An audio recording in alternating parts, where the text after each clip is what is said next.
sa mga katik vloggers, mga subscribers, bago tsaka luma, mga supporters, mga dumaan, dumalaw at bumisita sa channel, lahat ng mga viewers, secret viewers at silent viewers, magandang araw. So nasa home service po tayo at meron tayo dito ng 46 inches na Sony Bravia, no? KLV 46R4528. Okay, so ang problema nito, napaka pangkaraniwan lang. Nagsi-6 blink kapag uun mo siya, nagsi-6 blink tapos yan, babalik uli. So kung titingnan natin sa YouTube, napakaraming ganitong problema kung hindi backlight. So pwedeng yung ano lang, itong chip na to, yung converter chip ang may problema. Okay, so bago siya aandar ay yun, magpo-protect siya. Kaya yun yung ano natin, ginawa natin. So sinilip na muna natin yung siyempre yung backlight niya, tinest muna natin.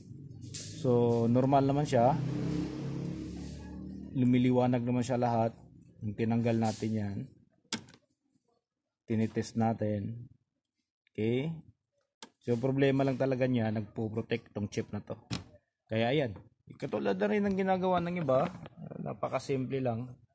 Lagyan natin ng 10K papuntang ground yung pin number 31.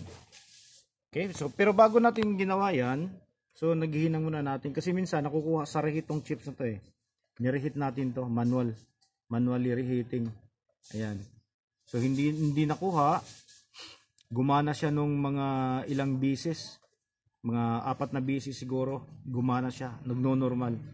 Tapos on mo uli, normal pa rin. Hanggang binabalik-balik ko talaga hanggang ilang bisis. At yun na, lumabas na yung kanyang problema, nagpo-protect na siya.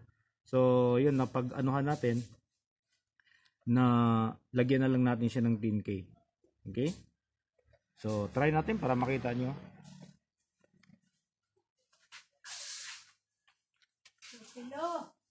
Oh. Oh. So ito, kabitan natin ng power tapos pakita natin sa inyo kung gagana na ano. Ay, thank you. Thank you daw, sabi ng may-ari. Ayan, tayo natin to. Ayan na siya. Ay, thank you. Ayan, normal na. Okay, hindi na siya namamatay. Ayan. So malamig na cook daw, sabi nung ano, tiyuhin tsaka tiyahin ko. Ayan. So okay na to. So hanggang dito na lang siguro. At kung gusto nyong papanoorin yung kompletong detalye, napakarami. Kahit saang channel kayo sa YouTube, napakarami nagtuturo ng ganito. So hanggang dito na lang siguro tayo. So maraming salamat. God bless at bye bye.